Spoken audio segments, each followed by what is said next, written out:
Hi, everybody. My name is Kendall. I am the broker and owner of DIGS here in Glendale. And as we like to say, we like to connect cool people with cool homes in La Cañada, La Crescenta, and Glendale and the communities surrounding us.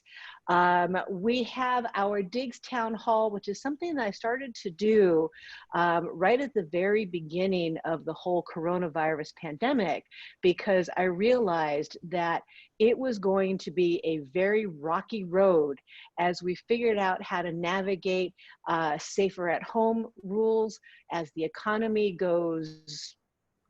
Well, Oscar will tell us where the economy is going, but I think it's safe to say that an e-ticket ride had nothing on what our economy has been doing lately. So Oscar is here, senior economist for the California Association of Realtors. And in the 15, 20 years that I've been a little bit of a screaming fangirl for the California Association of Realtors Economics Department, I have found them to be really very balanced and accurate with telling us what is going on with the economy. I've been with them through 2 separate recessions, and I did not find them to be blowing the proverbial smoke up the proverbial you-know-where as a way of pumping up the real estate industry. They really told it straight, and I'm finding they're continuing to do that today. So that's really exciting that we're going to have Oscar, and he will give us perspective that is well above my pay grade. So that'll help us to understand where we might be going. And then I also have special guest Shea Case. I wanted to come up with a really fancy title with you, like, you know, senior mortgage guru god, but like that it wasn't on your website. So you know, I didn't do that. But Shea and I have known each other for, well, it's getting long enough that it's embarrassing to actually admit. So let's just say long time. And Shea has been doing almost all of our mortgages over the last 5 or 6 years since DIGS has been open.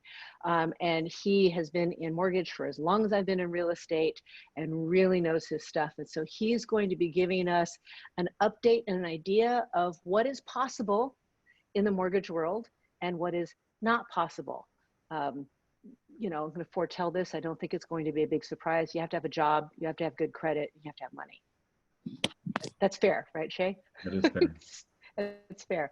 So we're going to do that, and then I'll be bringing up the rear with an overview of just what's actually happening in our local areas. Some of you guys know that I'm a major data nerd, so I have data nerdy stuff. But for those of you who find stats, spreadsheets, and graphs to make your eyes cross with boredom, I will be chunking it down and telling you what it all means. Okay, so that's what we have on deck for our town hall today. Welcome everybody that's here and everybody that is on Facebook. We're very excited to have you participate. For those of you on Facebook, type in questions. I think I'll be able to see them, and if I can't, well, bummer. I will try to get to them, and we will take it away. So Shea, I think that we would like to talk to you first. Okay. What's going on with mortgages? Can people even get loans? Yes, they can get loans. I'll start with a little bit of not so good news, and that is that lenders are kind of continuing to scale back their aggressiveness with regard to lending for obvious reasons. We're in a bit of an economic crisis, and we know that people are losing their jobs and don't have income, and so lenders are a little more hesitant to lend aggressively. We're still lending, we still have an appetite to do loans, just not quite as hairy as we once were, but we'll get through this. On jumbo loans, you used to be able to put 10% down. Not anymore. We got to go to 20%. So 20% down on jumbo loans, and a jumbo loan in LA County is over $765,000. So 20% down gets you a jumbo loan. Now, you can't get an investment property loan on a jumbo format. So you're going to have to put more down to get to the 765K conforming limit if you want to get a loan on an investment property. And for those who like to refi and pull cash out, those are getting to be a bit more difficult.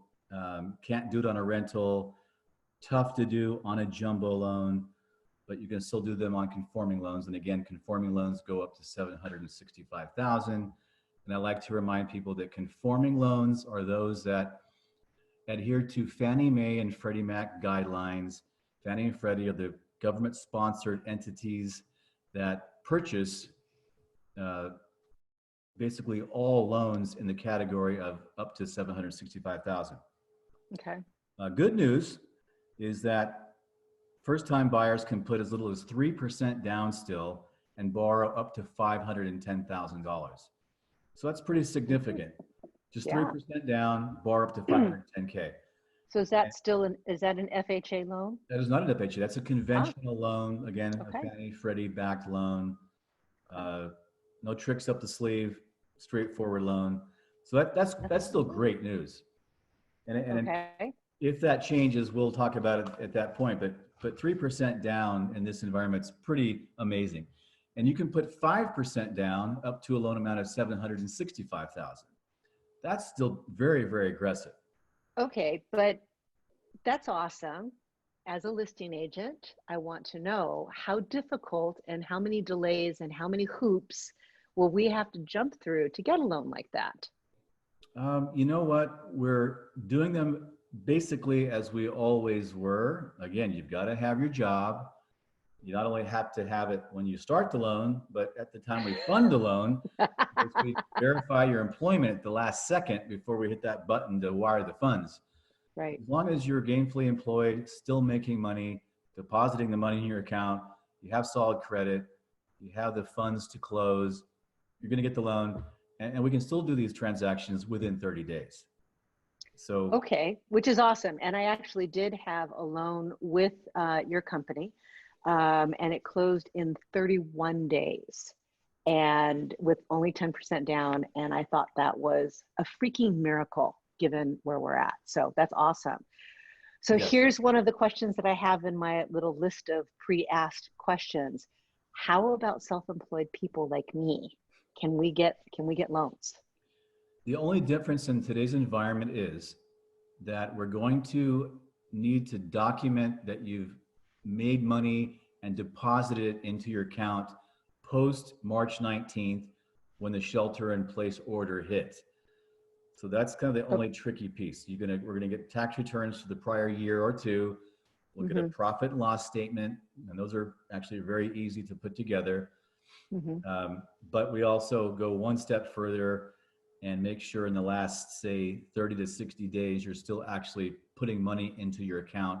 That's the proof that you're getting, you're making the money and you're depositing the money in your account. Okay, so if I was a realtor and I have not managed to close any escrows after March 19th, I might have problems getting a loan.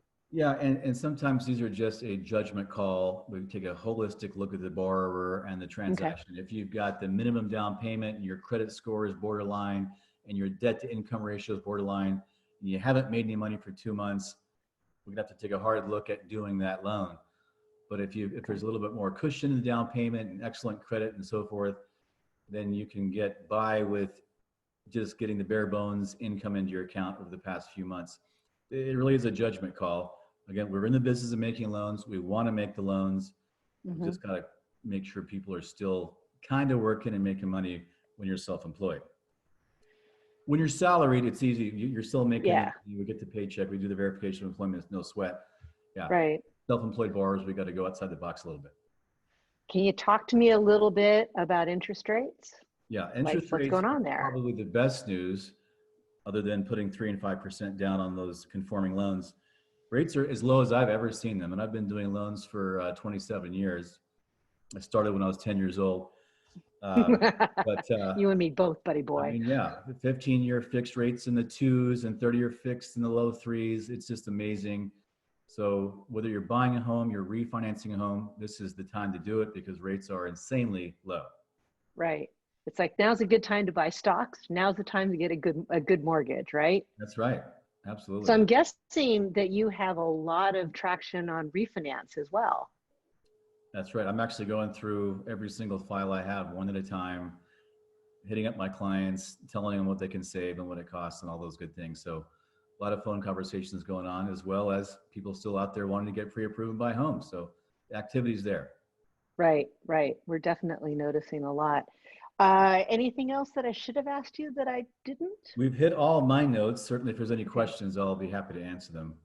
Okay, right. So any of you that are out there on Facebook, please drop a comment into the comments, and I'll pick it up towards the end. Is there a situation that you have that you're wondering, can it be done? What hoops might you have to go through? Or really, I'm gonna just commit you, Shea. Shea's an open book. You can ask him anything about mortgages, Yeah. Ask him about mortgages. All righty then. So with that, Mr. Oscar Wei, we've got you. Let's get you unmuted there. Excellent. So Oscar is our senior economist with the California Association of Realtors. He was on our town hall last month, and he was so outstanding in helping us to understand the economic forces that are really exerting a lot of pressure on all of us and the real estate industry, that I asked him to come back this month because I just figured that there'd be a lot of changes with our fast moving and somewhat dramatic reality that we now find ourselves in. So Oscar, take it away, and I'm going to give you the ability to share the screen. Great, thank you, Kendall. You're right, a lot of things have changed, but we probably have a little bit more certainty because we have seen some numbers. Last time when we talked, we haven't seen a lot of numbers as well as as far as the economy goes. We may not have the number for, let's say, what happened in April or late March or so, but we have some numbers to look at. And you mentioned you're a number person, you like to crunch numbers, so hopefully, these slides are going to give you something to chew on. So let me turn on my slides and let's get started. So let's start with, and of course, I am an economist and I like to talk about economics. So let's start with some numbers with the economy. We have had some numbers. We have some numbers on a quarterly basis and some numbers on a monthly basis. Let's start with some numbers that is a little bit more fun. I went online and check out some numbers from Google. Now, Google have provided a report or started doing some report called mobility trends that you can download on I think maybe on a daily basis. Now, this picture, this trend, this mobility trends give you an idea of what's going on with the economy in a sense by looking at where traffic is. The mobility trends give you an idea of where people are going. There's different categories: the retail and recreation, grocery, pharmacy, parks, transit stations, workplace, and residential. So by looking at these slides, looking at these graphs, you get a sense of where people are not going. The very first one right here, retail and recreation, gives you an idea that, people are actually not going to retail places like restaurants or movie theaters and things like that. It dropped by 46% as compared to the beginning of the year. What about grocery and pharmacy? We go to supermarket, we get, we need to buy stuff, and we go to things like CVS and Rite Aid. It dropped a little bit, but some of the places dropped as well. Workplaces, obviously, we're not going to workplaces. That's why we're here. We're at home doing Zoom. But residential area, it went up by 20%, again, because we're working from home. So why am I showing all these slides? To give you a sense of where people are not going, and that's hurting the economy. This is a slide, a graph on retail sales. The latest retail sales number that we have that was released about 3-4 weeks ago on March compared to February. Now, too bad we're not doing the presentation or the town hall tomorrow, because tomorrow they will actually have the April retail sales number. But we'll work with what we have. The March number compared to February actually dropped quite a bit. If you take a look at the overall number, it dropped by about 9%, 8.7 to be specific. Now, the reason why I showed you those slides earlier is to tell you that retail sales actually dropped in certain areas. Of course, we're not going to malls, right? We're not going to clothing and accessories places. That's why it dropped 50%. Wow. We're not, yeah, I know. We're not going to restaurants, right? Food services and drinking places dropped 27%. We're obviously not driving that much, so that's why it's dropped 17% or 18%.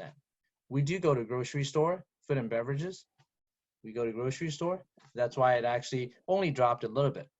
Now, what is actually 8%? I mean, 8% doesn't seem like, a significant drop, but it is a significant drop. In fact, this is a month-to-month drop. And the month-to-month drop of 8% or 9% is actually the largest drop in at least the last 30 years. Okay. Last recession, on a month-to-month basis, there was 1 month that dropped about 4.5%. That was 10 years ago, and that's the biggest drop. But in the last 30 years, the 8.7% is now the biggest. Now, this may not actually be the biggest when tomorrow's release come out, because the stay-at-home order was implemented on the March 19th, right? So we had 10 days of staying at home, not the entire month. But in April, we had the entire month of staying at home and shelter in place. So that number probably will be a little bit bigger, maybe 12%, 15%, maybe even bigger than that, 20, 30%. So who knows? We'll find out tomorrow. Now, when the retail sales goes down, a lot of things go down, because retail sales is a big part of consumer spending. And many of you probably know consumer spending make up 60, 70% of the GDP. GDP, the first quarter number came out a few weeks ago. It dropped 5%, 4.8% to be exact.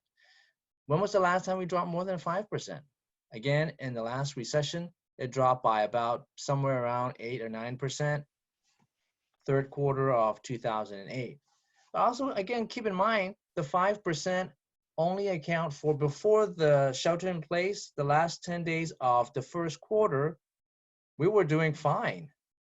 But that last 10 or 15 days or so took us down by 5%. Imagine what's going to happen in the second quarter.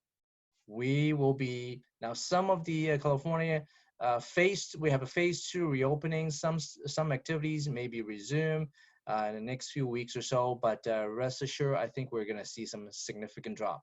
You saw some numbers earlier or last time. I showed that a lot of economists predicted that the second quarter will drop by about 30 to 40%. It's probably going to be the case. Yeah, significant. So let's take a look at another slide. Of course, with all those activities dropping, what happened? A lot of people lost their jobs. Shea said it earlier. A lot of people lost their jobs, and that's why they were not able to get a loan. And the unemployment rate actually shot up quite significantly. Shot up to 14.7%, close to 15%. Again, this is just it. This is probably not the highest in the recessions that we're going through right now. Most likely, at some point, we'll get to 20%, but that's already the highest since 1933. And the reason why we have so high unemployment rate, you saw this number that I showed last time. Last time, it was more like a condensed version. It shows, how it compares to the last recession. Last time, I believe, when we had a town hall, we only have 2 weeks or 3 weeks of jobless claim above million. Now we have 8 weeks. The first week was 3.3, and the second week was 6.8 or 6.9. And then from that point on, we continue to have millions and millions of job losses. So the total number that we have already amassed in the last 8 weeks, already 36.5 million. I mentioned last time also, the recession of 2008, 2009, the great recessions that we had 10, 12 years ago, within a 2-year period of time, we had a 37 million job claims. In 8 weeks, the last week, 8 weeks, we have 36.5. So I'm sure when we have a jobless claim next week, it will surpass the last recession. Where we're hitting, most likely we'll hit, maybe 45, total of 45 million jobless claim. It may not hit 50, but that's a huge number. But the other pattern that I want to show you is, yes, we are getting a lot of job claims. It's a huge number, but look at this trend also. It seems like it's slowing down. It's actually decelerating, but it's not decelerating fast enough. The number that was released today, it's 2.9 million. I think a lot of economists believe that it's going to be somewhere between 2.5 million and 2.8. So it's a little higher than what we thought. So with all that said, affects the market, right? I know, Kendall, you're going to show some numbers. I'm going to show a little bit more bigger, more macro number, maybe at the state level as well as the Southern California. So let's take a look at California as a whole.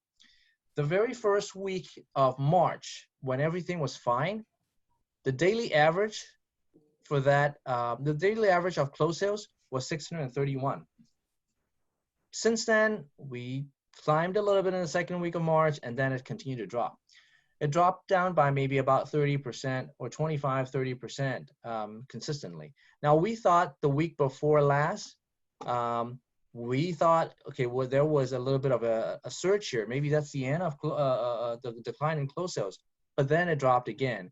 This week, though, it's a little bit of a, it's not an anomaly. The reason why it's actually dropped that much partly is because, remember, this is closed sales for first week of May, meaning some of the escrow were probably opened at the beginning of April, right? Remember what happened in April? The first full week of April, Easter and Good Friday. So there might not be a lot of pending sales or escrow being opened that week. But also the other variable that we want to take a look at, or we want to keep in mind, is this may also represent some closed sales or closed escrow that happened 45 days ago, right? 30 to 45 days sometimes, escrow takes about 30 to 45 days sometimes. So 45 days ago, that was about the time when we actually had the shelter in place. So I believe this number probably next week will actually be back to a little bit more normal. I'm trying to find out how I can mute out people. Sure. I can't figure out who is. Okay, keep going. Sorry. Sure. Now, in the meantime, let's take a look at closed sales in the Southern California. Now, keep in mind, I'm showing you closed sales first because closed sales, it's more like a lagging indicator. It's actually looking at the rear view mirror, because it happened the interest of buying happened like in about a month ago. So closed sales, if you look at LA, let me focus on LA specifically, also dropped quite significantly by about 45% from the first week of March to 57. But again, keep in mind, this is sort of a rearview mirror. When we look at something a little bit more real time, take a look at pending sales. Pending sales actually is showing some encouraging sign. We did, last time when we talked was probably right around here, 3-4 weeks ago, when we actually were close to bottom. Since then, we actually has been showing a rising trend. It's been 4 weeks or 4 weeks of rising trend. So it seems like everything is actually getting a little bit better. Now, it could be because of seasonality, because we are at the tail end of the home buying season, or things are kind of, people are getting used to the sort of new normal, figuring out how to use virtual tours, whatever it is. We're seeing a little bit of a rising trend. So if you look at this number compared to the first week of March, it's not as bad as the closed sales. Now, I'm not sugarcoating and telling people that this is back to normal. This is not back to normal at all.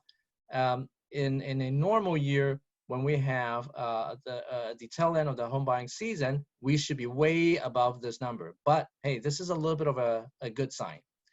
As far as LA, we're down maybe about 10% compared to the first week of March. So that's good news too. Taking it with a grain of salt, but this is a good news too, showing some sort of a encouraging sign. Now, as far as mortgages are concerned, been tracking the mortgage applications at the state level provided by the Mortgage Bankers Association. They show some also some glimpse of hopes. Yes, we're still down 22.3%. Still down quite significantly compared to the same week of last year for California. This is new purchase applications, by the way.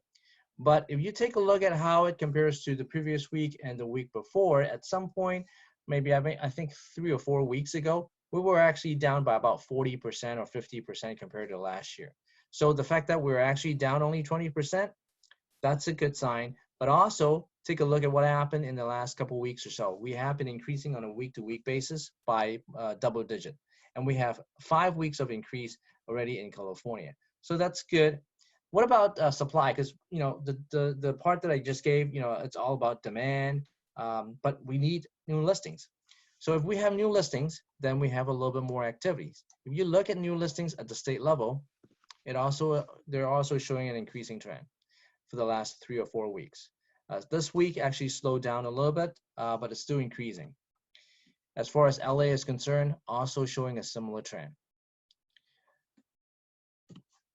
And the showing activity also continued to improve.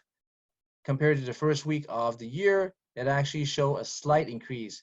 And the gap between last year and this year, it is much smaller compared to a few weeks ago.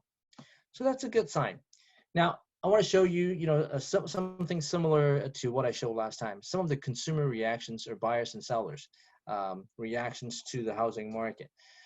So, you saw all those numbers. At the same time, we also sent out some surveys. We want to see, how buyers and sellers react to, the market conditions. So the latest surveys that we sent out, we ask again whether it's a good time to buy at home in California or whether it's a good time to sell in California. Take a look at the slide. For those who said a good time to buy, it's actually surged to 31%. We have a very short history of this. We have about maybe 18 months or so, but that's actually the highest number that we have in our history. And Shea mentioned earlier, what is the interest rate again? It's about low three, right? I think I saw earlier, like Mortgage News Daily said something about 3.2% for the average 30-year fixed rate. Of course, that's just, probably conventional loans. But compared to a couple weeks ago or 3 weeks ago, I think it's come down by maybe about 20 basis points or so. So it's definitely, some of the lowest rate that we have seen for quite some time. So for buyers, yeah, we have low interest rates. And at the same time, buyers probably think, this might be a good time because I think prices are going to go down a little bit. Sellers, on the other hand, look at what happened. They dipped significantly. I think 2 months ago, we had sellers saying that 60% said this is a good time to sell because, yes, interest rates are going to attract buyers to come in. And then we are going to have, prices remain at a high level. But now it's a little different. They don't think it's a good time to sell because they can't put the house on the market. They don't have any way to promote it. So they have a tough time, but, they actually are a little bit more encouraged compared to a month ago. It's 29% compared to 26%. Now, in reality, when we look at, when we talk to our members, we also survey our members. We ask them, how many buyers actually expect lower prices now? Well, many buyers, they do expect lower prices, 85%. They think, okay, market is going to drop a little bit. And some buyers even attempt to renegotiate, prior to closing, 26% of them. Sellers, on the other hand, they're not on the same boat. Only about 30% said, okay, well, I may reduce the price to attract buyers. And if you take a look at the slide on the right-hand side, this shows you the number of the share of active listings that actually have a discount. They actually discount they reduce their original list price. It's pretty much, take a look at this number here, or this set of number here. They're pretty much the same as what happened in the beginning of March. Didn't really change that much. Sellers, they rather hold off on reducing price. They will remove the property for now, and then until things got a little bit better. So when are things going to get a little bit better? It is not really, a call by economists. It really has to be depends on, how the coronavirus and the COVID-19 going to spread out. Now, at the end of March, maybe I showed you this chart earlier. The projections suggest that this is hospitalization. How many people are going to be hospitalized? How many beds we need? At the end of March, the projection was maybe about 10,000. But fast forward a few weeks later, because of the social distancing measure, because of the stay-at-home order in place, look at what happened. We all did our job. Wow. We all kept, the number of hospitalization down. So this number has dramatically lowered, but still, there are still going to be cases. I mean, I think yesterday or today, I still saw, hundreds and 1,000 of new cases. Maybe they're not as significant, but there are still new cases. So it's going to still take some time. And exactly how it's going to play out, who knows? But you probably have seen a lot of information or read a lot of stuff from the news about whether the economy recession is going to be going through a V-shaped recovery or U-shaped recovery, a Z, a W, no shape, Okay. there are a lot of Who shapes. comes up with this stuff? I know, there's a lot of economists, I have to admit, economists. Now, originally, I think they said, it's going to be V-shaped, but I doubt that it's going to be V-shaped. We have a sharp drop, but we're not going to have a sharp increase back to normal. It's either in a U shape or the V or the swoosh shape, which is the J, which is the Nike, sign. And then, of course, we also have the Z and the W. Z is very unlikely because we're not going to have enough stimulus or enough money to actually push us above the norm, the trajectory. The W shape is a possibility. That is, if we were to suffer a second wave. If we actually have a second wave, it's going to dip again. It's going to come back. We're going to need more stimulus. So which one is it going to be? Wait. I'm sorry. I have to ask. What Sure. would cause a double dip? That's scary. Well, okay. So who knows about what's going to happen with coronavirus, right? If in the fall, everyone is relaxed on social distancing and we went back to normal like we were, let's say 6 months or 2 months ago, then things could get out of hand. Or if at a global level, people started traveling a little bit more, that could actually lead to a second wave.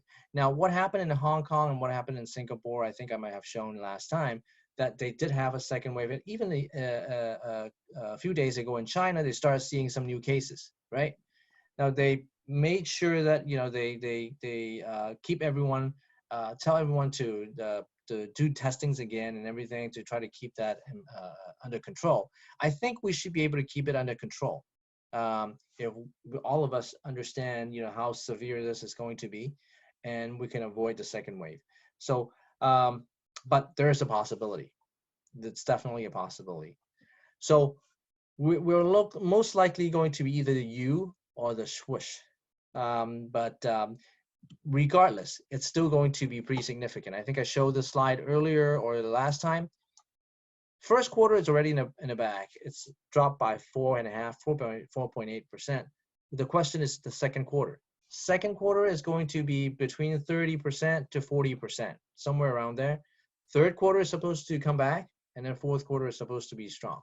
Now the entire year, there's no doubt that it's probably going to be somewhere between, for 2020, we're going to be dropping by about 5.5% to 10%, depending on which scenario plays out. It looks like, I saw something from Bank of America earlier today. They said, for the first 5 days of May, it looks like some of the stimulus money kicked in, and the credit card number of people who use credit card and the number of people who use credit card to buy stuff, as far as that amount is concerned compared to last year, it has only dropped by about 10%. Earlier in April, that number actually dropped by about 36%, meaning people are spending less than 10% from last year, which is actually a good sign, believe it or not, if you compare that to the drop or decline of 35% in April. Now, So whether you're that is going basically to keep up, saying, who knows? sorry, and so that means in China, consumer confidence is returning. Well, maybe it really depends. I still think that 10% is probably a little bit too soon to call because it's only based on a week or so. But then, as we start opening up a little bit, maybe we'll have a little bit more spending, or maybe people are spending more on Amazon, watching, Netflix, and, buying a subscription on, online streaming. Who knows? Now, this slide actually shows you something different. This is about the market. In order to predict what's going to happen to the market, we have no model, no real model to look at, except maybe to look at what happened in China. China had the shutdown, right? Early part of the year. And because of the shutdown, take a look. The first couple months shut down at the beginning of February, basically compared to last year, it dropped 100%. But in the next 3 months, from February to May, it actually started rising. So this is based on the 30 major Chinese cities compared to the 2019 average and home sales. They started rising. In fact, compared to last year, in May or late April, they actually matched last year's sales level. Now, I do not believe that the sales in in the Chinese markets are going to be, we're going to follow the same trajectory. I believe we're actually going to be slower, much slower, in fact. So NAR and Fannie Mae and the Mortgage Bankers Association actually came out with some predictions for the U.S. NAR obviously predicted that, in the second quarter, we're going to drop pretty significantly. Same as Fannie Mae. Mortgage Bankers Association came out with a number that might be a little bit more optimistic. I think maybe because they actually did the predictions a little earlier, like early April. They probably will revise this number. But both Fannie Mae and NAR predict that we're going to drop significantly. And then we're going to try to go back to a little bit more normal in the rest of the year. For the next 6 quarters or so, all the way to second quarter of 2021, we'll get to maybe about 5% below what we saw in the first quarter. So even with a 5 or 6 quarters of improvement in the next few quarters, we're probably not going to be back to normal until at least second half of 2021. Price-wise, that's a little different. At a national level, price-wise, they still believe that. Now, this is the price, the median price in the first quarter. If you look at these numbers, yes, it's going to see slow growth, but this number is still a little bit above this number. So both Fannie Mae and NAR predict that we will see some slow growth, but then by the second quarter of 2021, we will be a little bit above, 270. So if you want to take a look at these numbers, if you take a look at the entire year, the sales number is going to drop at least based on NAR and Fannie Mae. It's going to be dropping by a double digit. For the first 2020, 2021, it will bounce back. As far as price are concerned, they are still showing slow growth, but a minor growth in 2020 and 2021. For California, I don't have a chart. We did some internal forecasts. We haven't released any of those numbers, but based on the numbers that we have seen, now obviously, based on some assumptions like economy dropping by 30 to 40% in the second quarter, unemployment going to exceed 20% or so, and with those kind of assumption, we believe that for the state of California, for 2020, we're going to have a double-digit decline, just like what NAR predicted, probably somewhere between 15%. Now, I'm going to be a little bit more specific and tell you, we actually did some scenario based on try to track the monthly drop. I'll tell you, on a year-over-year basis, we believe April, the number that we'll be releasing next week, the April sales probably will drop by about 30%. May is the month that we will drop a little bit more significant, probably about 45% or so. And then from that point on, we will continue to drop on a year-over-year basis, but at a smaller scale, assuming that we're not having a second wave. If we do have a second wave, all bets are off. Price-wise, we also believe that prices are going to be pretty sticky. We are going to see some single-digit price drop for the year 2020. It may even be negligible. I don't think it's going to be positive, but it will be negligible by the end of the year. And in 2021, we'll bounce back. Because of what? Because of the low interest rates. We have very low interest rates. Interest rates continue to stay at close to 3 or between 3 to 3.5. But the other factor that is in place is the tight inventory. We continue to have tight inventory. It's not like what we saw in last recessions when we had like 20 months of inventory in 2018 and 2008. We still continue to have 3 months of inventory, maybe even less than that. And then, of course, the wild card, again, is whether we're going to see a second wave. If we don't see a second wave, then we're going to be fine. But if we do, then we might have to, it might take a little longer. With that said, I'll give the screen back to you. And I know you probably have some questions, but I'll see if I can answer those. Wow, that was a lot, Oscar. I really appreciate that. You're welcome. Tons of And questions. I will share the PowerPoint with you, and feel free to share with anybody. Please do. My good friend Andrew did ask if we would be able to get an update after the numbers are released tomorrow. Will that be something in the CAR site that I could download? The April number, I assume you're referring to the April number. The April numbers will actually be released on Monday. So yes, they will be on the CAR website. We will have not only the tables, but we also have the PowerPoint. And what we have been doing now is we actually will eventually, maybe about a few days later, we'll have a short clip of the market update. So you can take a look at the market update as well. It's narrated by our Deputy Chief Economist, Jordan Levine also. So we'll have a little bit of that. So those numbers will be posted, yes. Okay, that's excellent to know. Thank you so much. So you're welcome. Before I launch into my local numbers, there's just a few things that I wanted to ask. And if anybody else has questions, feel free to drop them into the chat.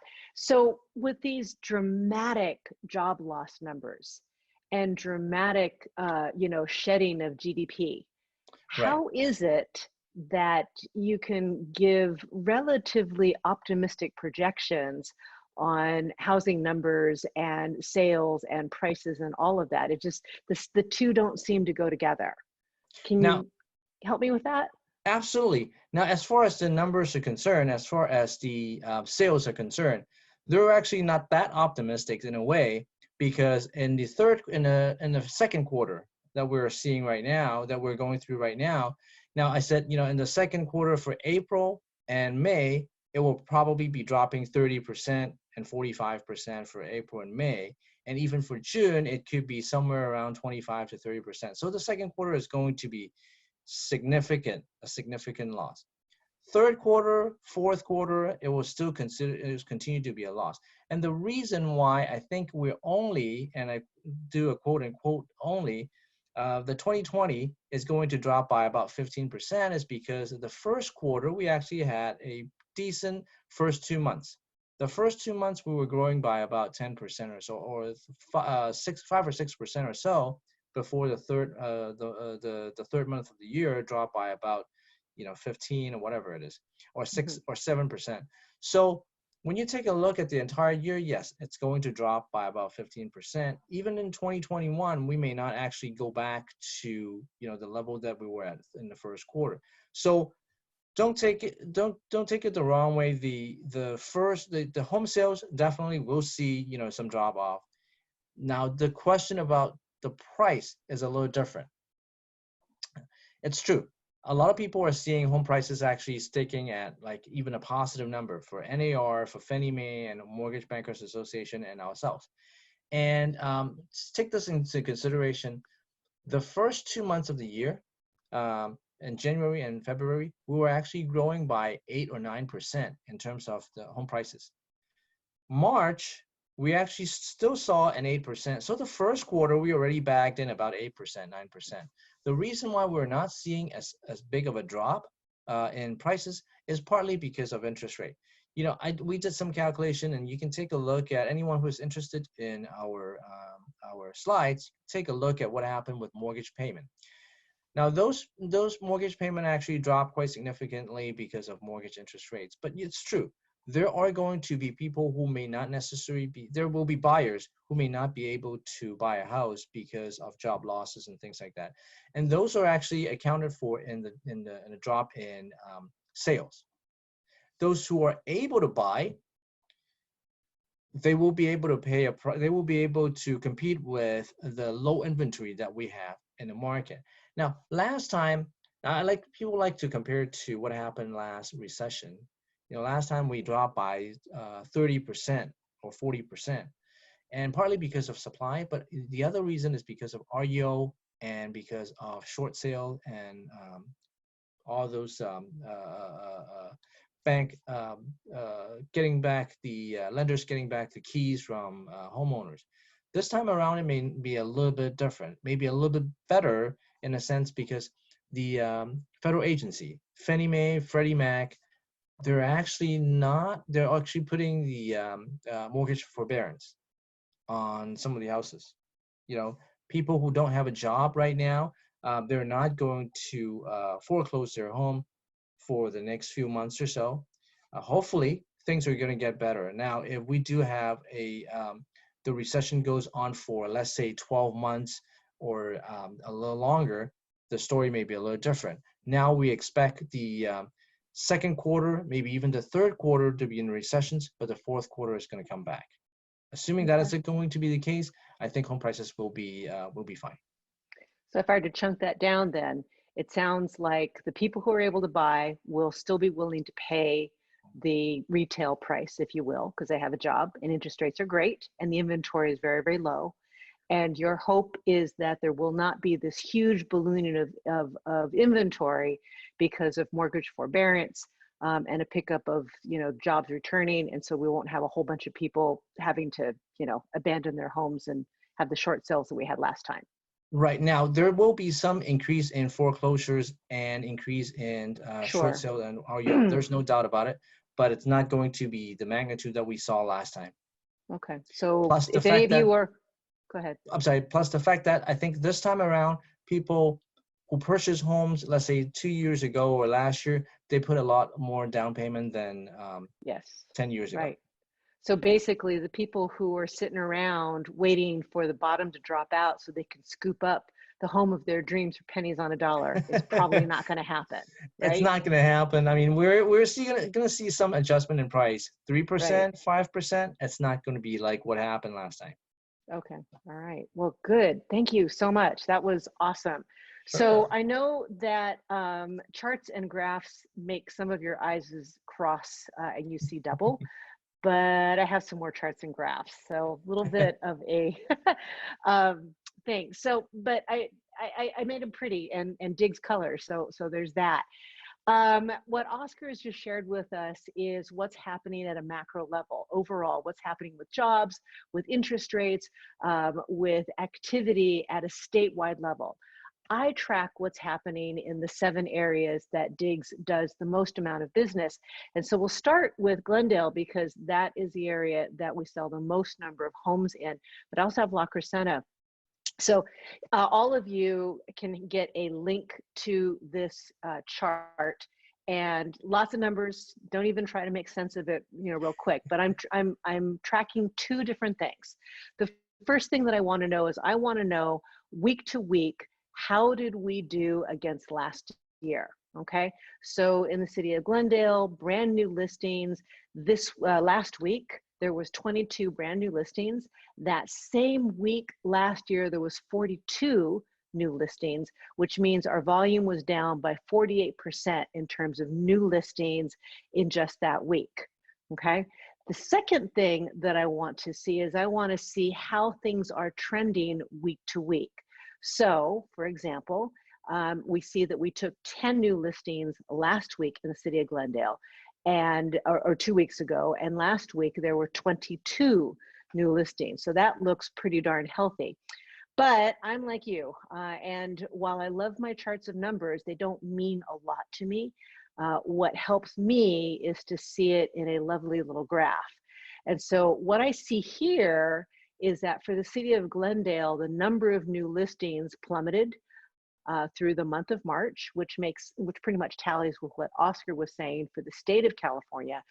And then through April, our inventory went up.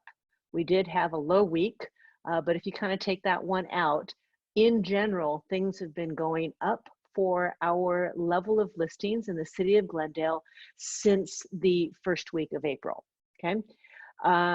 Closed escrows, which means things that happened really 60 days ago, 30 days ago. So the number of new closings went down, and then they started to pick up in April, and we had a low week. Then the number of new escrows is interesting. It doesn't follow everybody else. Everybody else has a nice, reasonable, logical trend line. Glendale has kind of been all over the place. We went down, then we started to pick up, and then we went way up there, and then we plummeted.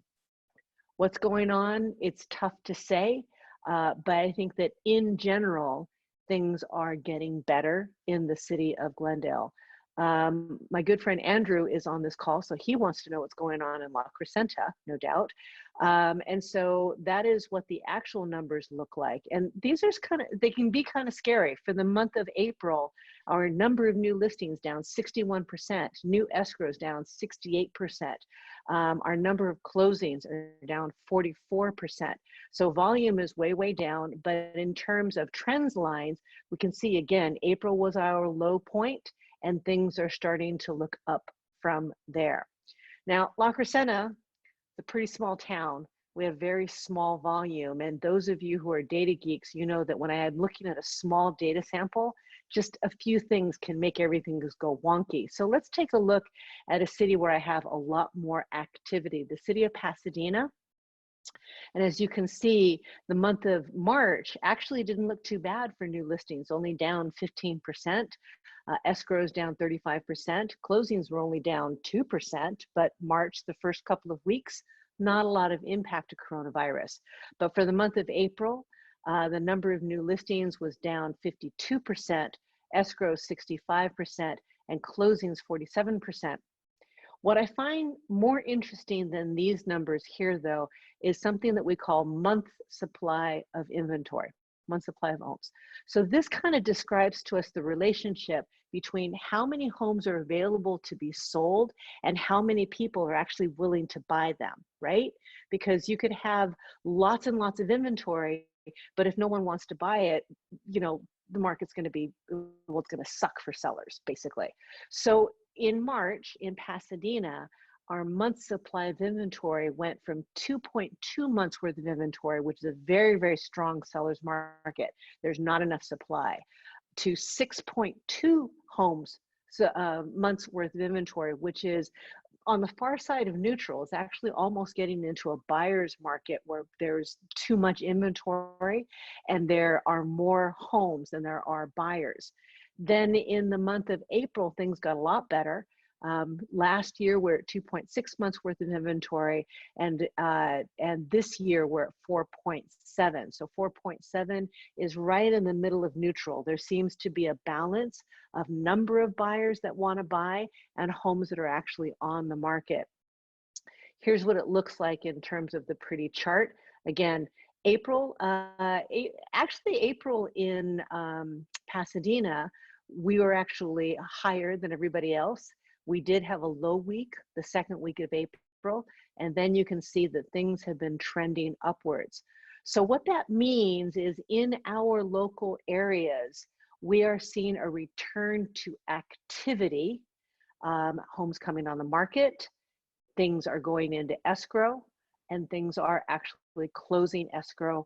But when you compare it to last year, we're getting there, but we're still pretty far off. Like a number of escrows in Pasadena, we're down 65%, which is pretty dramatic. So that's what's going on in our neck of the woods. A few of the questions that I've been given as a real estate agent is people are wanting to know, can we market homes? When we're supposed to be staying at home, we're not supposed to be out in public, we're not supposed to be out cavorting, as it were. And the answer is yes, but, okay? Yes, but physical open houses where people gather and go willy-nilly through houses and spreading their germs all over the place, that should not be happening. And honestly, in my opinion, you should not even skirt the law and try to do the pseudo open house where we've got it, but we're only letting people in one at a time. I got news for you.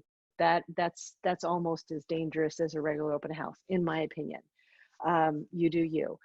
We're going to be doing a virtual open house this weekend where it is all online. Nobody is gathering anywhere. And if you like what you see at the open house, you can make individual appointments well spaced out so we can control things. All kinds of sanitation will be happening. So open houses can happen, but they're not happening like they were before. And frankly, I don't know when we will return to that point. Will it be July? Will it be second quarter of 2021 when Oscar is projecting things might be a little bit more normal in terms of volume? It's really tough to say, but there is so much demand for great homes, and there's so few listings on the market that buyers are making a lot of adjustments. I sold a house 3 weeks ago, and then the buyer still hasn't seen it physically. We did a lot of FaceTiming, very, very detailed FaceTiming. The parents have come to see it, but the kids who are the actual buyers and are out of the area, they have not seen it. We will close escrow without them ever seeing the house, which is unusual, but it is happening under the right circumstances. The other thing that people have asked me is, can you sell an occupied home? Now, this brings a whole level of crazy that is not happening in a vacant home. The listing we launched this week is vacant.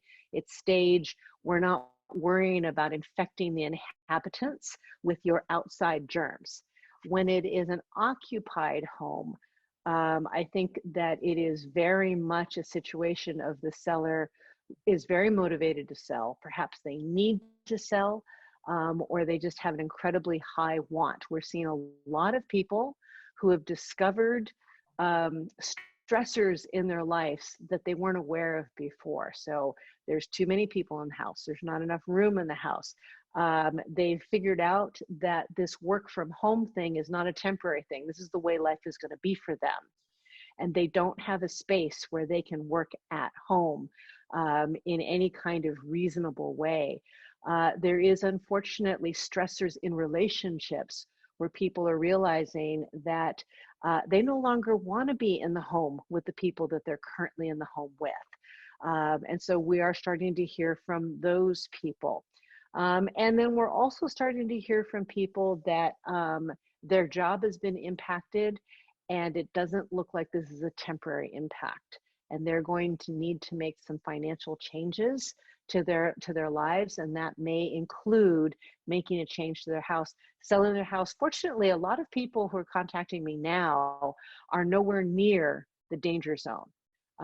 It's not like they're going to have to lose their home in foreclosure. They're just looking down the pipeline and they're like, I can only hang on for a finite number of months, and I want to sell now before I actually get into the danger zone. And I hope that more people are proactive that way. But those are the people we're talking about, and they may need to sell a home that is occupied. And how are we going to do that?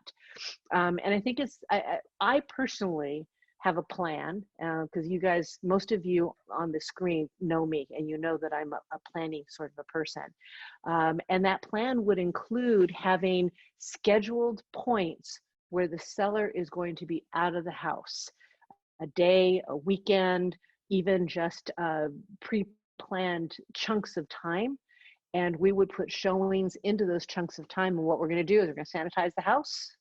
We're going to allow some individual showings, and then we're going to sanitize the house again, right? So it's all planned in advance so that people can see it. I believe the consumer is becoming more used to the sacrifices of seeing a home virtually before they get that final time when they go and see it. So those days of looking at open houses for fun and shits and giggles, that's gone, people. That's not going to happen. But looking at a house and making sure that you can eliminate it as an unsuitable house. Hi, Fiona. eliminate it as an unsuitable house before you actually go to it physically. The consumer is getting more and more used to that. And this is going to continue, I think, for foreseeable future. It's not going to be like we're July 1st and now you can just go see a home like you did before. I think there's going to be controls and considerations for a long time after this. But this also means that when you do see the house, it's going to be one that is a high likelihood that it's going to work out for you and that you're going to want to make an offer and to make this your new home. Okay. Let's see. That was pretty much what I wanted to share. Again, if you have any questions about that, you're wondering about your neck of the woods, please drop that comment into the question box. But while I still have you, Shea, I had a question for you, and I'm going to unmute you. The question was, if I'm furloughed for 2 to 3 months this year, but return to the same employer later this year, and everything looks like it's fine, it was just a temporary furlough, is that furlough going to impact what they can get approved for on a loan or a refinance? Basically, while you're furloughed, you're going to be ineligible to get financing. And once you're back to work, we'll probably be getting a letter from your employer to confirm the terms of the employment are back intact and what pay and what is it full-time, et cetera. So we'll have to verify your pay is back intact, that you're receiving paychecks again. But yes, you should be eligible once you go back to your full-time job. Okay, so they're not going to say, well, you lost 3 months of income, so you actually only made, a lot less. And so they're not going to qualify you on what you actually made for the year. They'll qualify you on your confirmed salary. Yes? Now, when you're on salary, the lending industry is much more comfortable than somebody who's self-employed and they're on commission, and then there's peaks and valleys in your income. If we feel you're back at your full salary and we can substantiate that from paycheck statements and a verification of employment, then you ought to be okay and eligible for home financing. Okay, excellent. Let's see. I'm just going to check through my list of questions to see if there's anything else. Oh, there was a question from a buyer who is a first-time buyer. This was not really about COVID and changes. They just wanted to know if there are special programs for first-time home buyers, but I will add this. And are there any changes to those programs because of this lending situation that we're in? Well, again, the best thing that you can offer a first-time buyer is a low down payment scenario. So for that person asking, again, you can put as little as 3% down on a loan amount up to $510,400, and as little as 5% down on a loan amount up to $765,600, which is pretty aggressive. But you still have to have sufficient income, credit, and funds for your down payment and closing costs and so forth. No other real bells and whistles beyond that. But you don't have to be a first-time buyer for that. Anybody. You need to be a first-time buyer for the 3% down program. Okay. But you can be a repeat buyer for the 5% down all the way up to $765,000 loan. Okay. All right. Great. Well, I think that is a wrap for tonight. I really appreciate all of you who have come on to our town hall meeting and participating. For those of you who have sent in questions, really appreciate it. This will be on a live stream. If you're seeing this on a replay and you have questions, drop them into the chat below. I'll make sure that you get an answer. For those of you who signed up and were not able to attend, we will be sending a copy of this recording to you. Oscar, Shea, I can't thank you guys enough for coming in a second month in a row to help people with your expertise. It was greatly appreciated.